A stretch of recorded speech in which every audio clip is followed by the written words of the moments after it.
Now, this next question comes in from James Lord, who is looking at building up a YouTube channel and is looking at some different types of hardware that he should purchase to make it all happen. And James asked on the Facebook group if I thought the Blackmagic Pocket Cinema Camera 4K was a good camera to build up a YouTube channel with, and I certainly think it's a great camera. A lot of YouTubers like the Blackmagic hardware. It costs less than some of the more expensive Red cameras out there might cost, for example, and it gives you a lot of flexibility for production.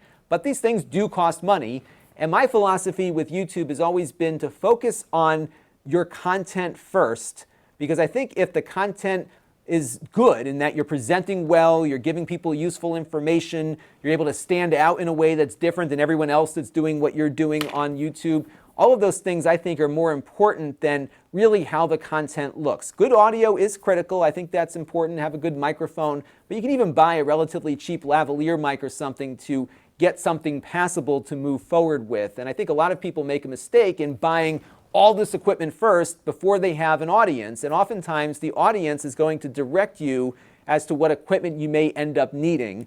In my case, I started with my iPhone. I eventually went to other equipment as things really required it to make my workflow more efficient. So I eventually landed here on this TriCaster that I bought back in 2014, actually. I'm still using the same piece of equipment I bought 5 years ago because it met every one of my needs then and now and allows me to do what you're seeing here on screen in real time. If I was doing this all over again, I probably would have been spending more time in OBS because it's free and can do a lot of what you see on screen here right now.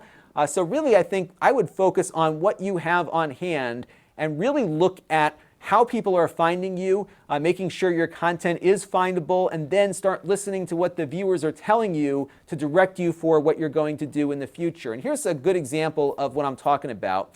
There's two car guys that I love to watch quite a bit on YouTube. One is up here, Hoovie's Garage. He's really good.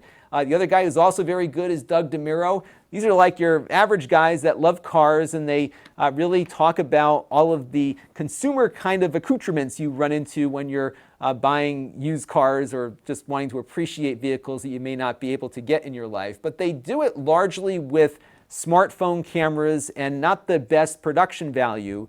But their personalities are great, and they're engaging, and the things that they're talking about are interesting, and they really spend more time on just getting you the content than they do trying to produce something that looks fancy and nice. And certainly there's a place for that. Marcus Brownlee does some excellent work with the very expensive equipment that he uses. It's become kind of his brand.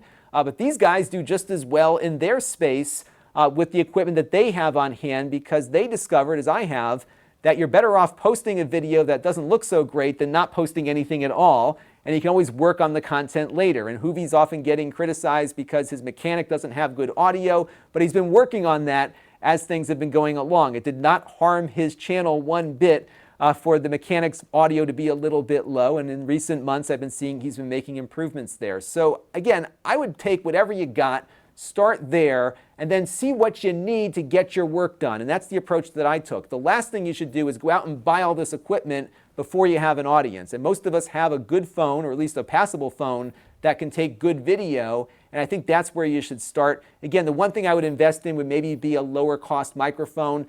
Audio-Technica has some good stuff that works with cell phones. And I think that's where I would maybe get going with. Shoot outside in good daylight so you don't have to buy fancy lighting, and just go from there and see where you end up.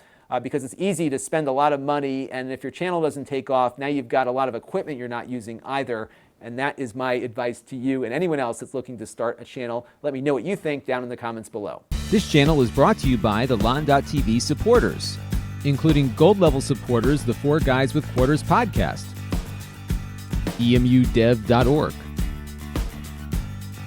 Tom Albrecht,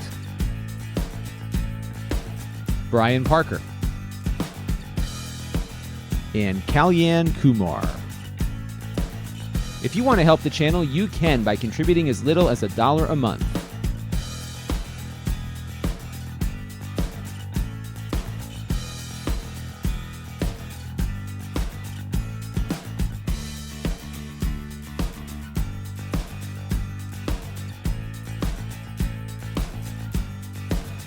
Head over to lon.tv/support to learn more.